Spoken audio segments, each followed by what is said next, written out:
Hey everyone, welcome back to another Beast of the Mesozoic review. Well, Wave 3 of the Tyrannosaur series has finally shipped. If you are a backer, you should already receive your figures over the last few days, and it's finally concluded, and I couldn't be happier to finally receive the rest of my shipment. So the first of which that we're taking a look at today is the highly anticipated Albertosaurus sarcophagus. And if you'd like to order any of these Tyrannosaur figures, I'll leave a link down below to Creative Beast Studios so you can pick one up for yourself. This figure right here retails for $140. And if you're outside the US, I'll also drop the link to Everything Dinosaur down below because they are handling the international orders. So yeah, it's kind of hard to believe it's been over 2 years since the Tyrannosaur Kickstarter has ended and Wave 3 is finally complete. And then after this, we are moving into unknown territory with Cyberzoa. Can't wait for that. Just love being in credit card debt. But yeah, anyways, let's take a quick look at this package before we crack open this magnificent looking Albertosaurus. And let's pop the camera off the tripod and get a nice close-up of the package. You have the Beast of the Mesozoic logo up here. This nice window box display with the Albertosaurus front and center. You have the name Albertosaurus sarcophagus along the side of the box. Tyrannosaur series 1/18 scale. And we have this beautiful Albertosaurus artwork on the side. I do not miss the sleeves on the older Beast of the Mesozoic figures. I just love this cutout along the package. It really gives them a dynamic look. Then on the side of the box, we have the Beast of Mesozoic logo all done in white and red. And on the back of the box, we get a nice product shot of the Albertosaurus along with some facts about it. And then on the bottom right here are all the rest of the Wave 3 Tyrannosaurs. I did pick up every figure in this wave, so I'll be reviewing them over the next week or so. So enough about the packaging. Let's crack this thing open and take a closer look. And here is the Albertosaurus out of the package, and yet again, another stunning figure from Wave 3. With each wave of Beast of Mesozoic, the paintwork gets better and better, and the Albertosaurus is no exception. And just like most figures from Beast of Mesozoic, the color scheme is taken from, the inspiration is taken from real-life animals, and the Albertosaurus is based off the Australian water dragon, and that is very apparent, especially when you look at the coloration on the head with that black stripe over the eye. And speaking of the eye, just absolutely love the piercing red the eye has. It just gives it a very menacing look. Just from head to toe, this thing is just beautifully sculpted and painted. And obviously you can see with that base, you could get some nice poses on there. I do not recommend leaving these figures in one-legged poses on these base. That peg in there does cause them to warp over time because all that weight is on that 1 foot. So you definitely want to keep both feet planted on the ground when you have them on the base. But yeah, this thing is really stunning. And Wave 1, the Tyrannosaurs feel like they're still kind of working out some of their kinks. The T-Rex was very hard to get into any position. It's basically just a $200 brick.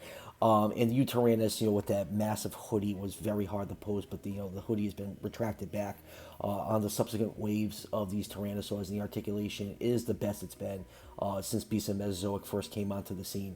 And now time for some measurements. This figure is a whopping 20 inches long from the tip of the snout to the tip of the tail, or 50.8 centimeters, and about 7 inches tall to the top of the head, or 17.8 centimeters. So Albertosaurus in real life was between 26 to 30 feet long, or 8 to 9 meters. I'll put this figure nicely in the 115 to the 118 scale range.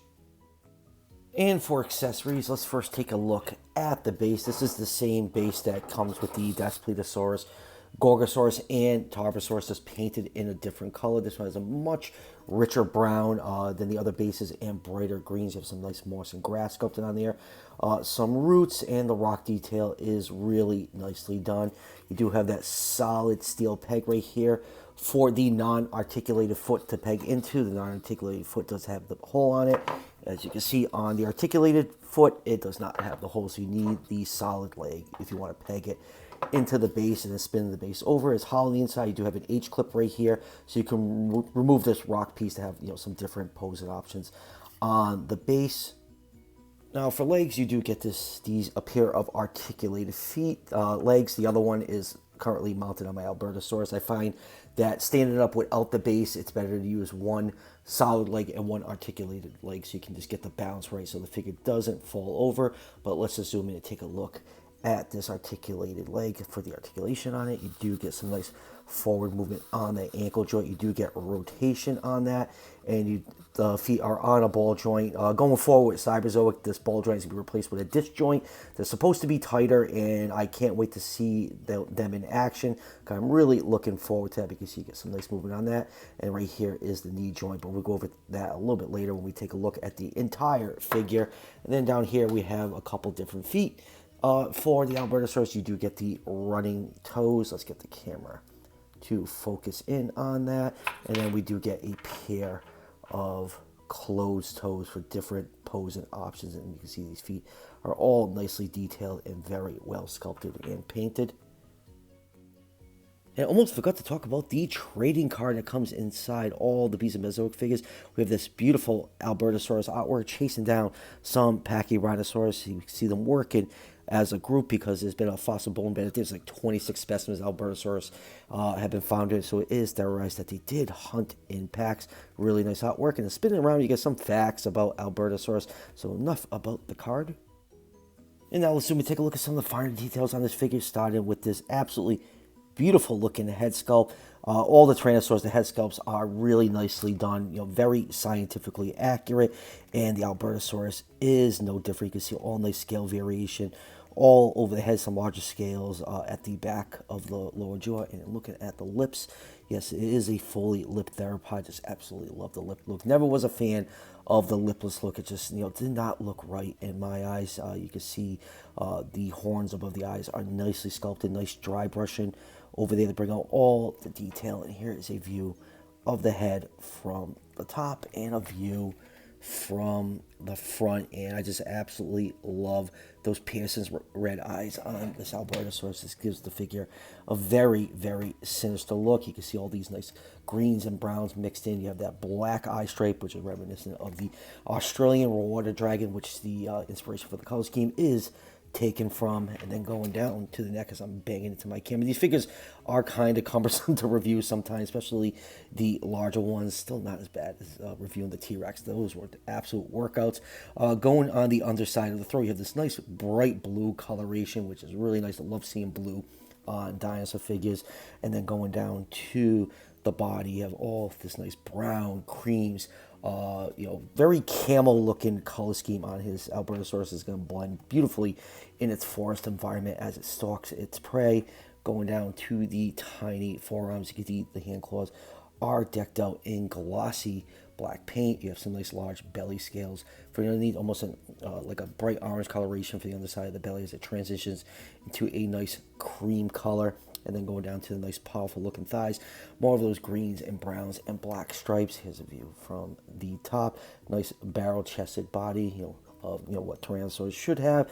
And then going down to the feet are very nicely detailed, very, very bird-like. The toe claws are decked out in glossy black paint. And then going down to the tail, my camera's just like really finicky with this figure. It just keeps going in and out of focus.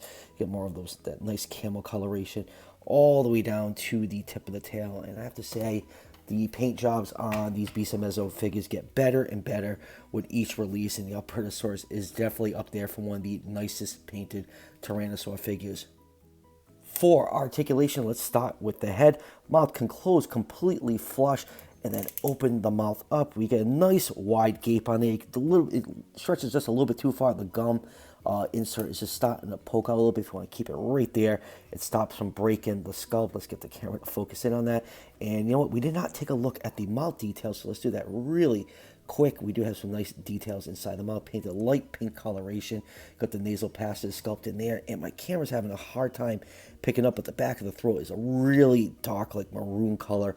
It looks really, really nice. One of my complaints with some of the other figures, I feel like the mouth details were just a little bit too plain. All the teeth are nicely painted, and the tongue is painted a nice maroon color. And now going back to that articulation, the head can look up just a little bit. That's one of the things I don't like about Beast of Mesozoic. Just the articulation on the neck, like the up and downward movement is kind of limited. Like the hoodie is fixed. I'm sure they were originally supposed to come here. You can actually see the outline of where the hoodies were originally supposed to go. So it does help with the hoodie being reduced with the articulation, but I really wish there was a disc joint in here instead of a ball joint to get some really nice upward movement on here. Maybe that's something we'll see later on in Cyberzoic. And then for side to side, you actually get really good side to side movement on that joint. And even with Cyberzoic, we're getting a two-segmented neck, which is going to help with this side-to-side articulation, but it's really good on these Tyrannosaurs, especially compared to the T-Rex, which had a much thicker material. This is much softer material, so you do get a nice bend on that, and you do get some upward articulation on that neck joint and downward articulation. Going down to the arms can move forward and backwards at the shoulder, and they can just swing out just a little bit on that hinge joint. Elbows are on a hinge joint, and you can get about 90 degrees of bend on that, and you do get some nice wrist articulation, and the hands can rotate on that joint. Yes, it's kind of hard to see because the hands are really, really tiny on here. Going down to the main body, you do have a mid-torso articulation. You can get some, let me just get the leg all the way right here. You can get some nice side-to-side on that joint, and you can also get some nice, let's get the camera to zoom out, you can get some downwards and upwards movement on that joint. Going down to the legs can move forward that far, and they can move backwards pretty far on that thigh joint. And it's a double like barbell like ball joint in here, and if you just wiggle it a little bit, you could get some inward movement on that thigh. See how it's moving past the joint cut right there, which can help with some different poses. You can see it just wiggling right there. It's a joint that gets often overlooked. Even the ceratopsians have that style of joint. And then going down to the knee, we could get some nice bend at the knee, and I wish we always got a little bit more bend on the knee on these figures. Maybe a double jointed knee would work, but that would break up the sculpt a little bit more. See, that's the compromise with Beast and Mesozoic. Dave is trying not to break up the sculpt too much with lots of articulation joints, and that's why the articulation feels limited sometimes on some of these figures. But I'd love to see more bend at the knee so you can get better poses. Maybe like a collapsible thigh joint, like when you're bending this part up right here, this part can slide in there. I don't know. There has to be some way around it. I'd just love to see more knee articulation on these figures. And we already covered the ankle and feet in the other part of the video when we're checking out the feet. But tail, 3-section tail, you get some up and down, side to side. This first part, second joint, you get the same thing, up and down, side to side. And the last part, same movement, but you also have a bendy rubber wire in there to help with more poses. So yeah, all around, the articulation is good. And if you really mess around with these things, you could get them some pretty cool poses, especially if you're into photography. And now for comparisons, here it is with the Hammett Collection Robert Muldoon 3 3/4 inch figures are 1/18 scale, so they work perfectly with most pieces of Mesozoic figures.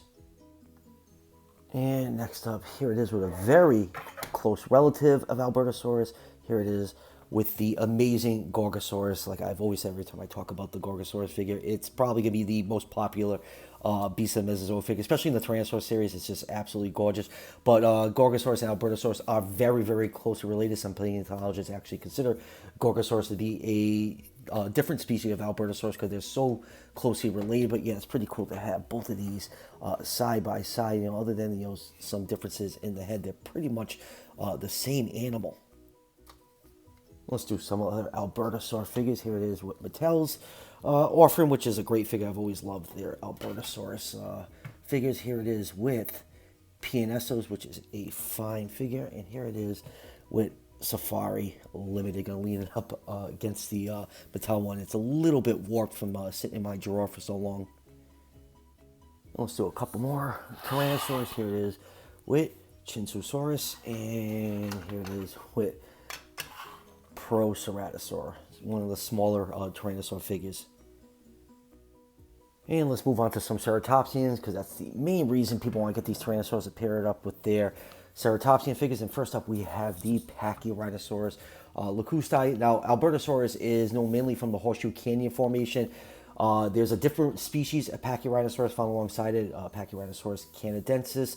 But lacustae right here is found in the Wapiti Formation, and there's been Albertosaurus remains also found with that.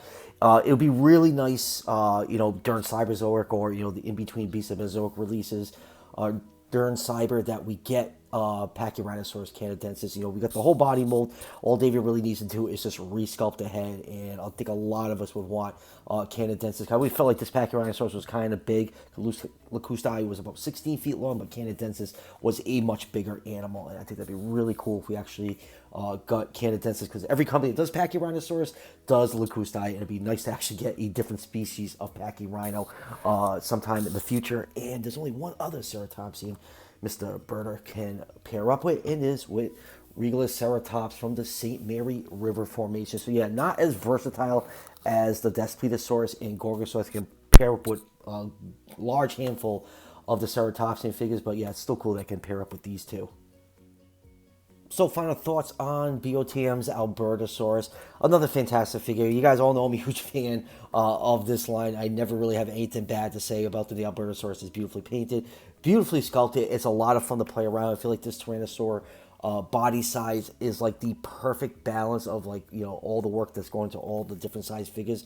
I've had the Daspletosaurus and Gorgo for like a month and a half before these officially shipped, and I played the crap out of them. I got them in some really good poses. Check out my Instagram, shameless plug. Link to my Instagram is down below in the description. They're just really great figures. If you're into the Hammer collection and you're looking for like more species to add, definitely look at Beasts of the Mesozoic. And like I said at the beginning of the review, you can order this figure directly from Creative Beast Studios and Everything Dinosaur. Links are down below in the description. So that will do it for the review. Obviously, I have 4 more figures from this series to review, so I'll be knocking those out over the next week or so. I still got the Hollywood Massive Alamosaurus coming in, and the PNSO Edmontosaurus. So be on the lookout for all those reviews. And as always, if you're enjoying the content on this channel, show your support by hitting that subscription button just below the video. Each subscription helps out the channel tremendously and is greatly appreciated. And I'll see you guys for the next one.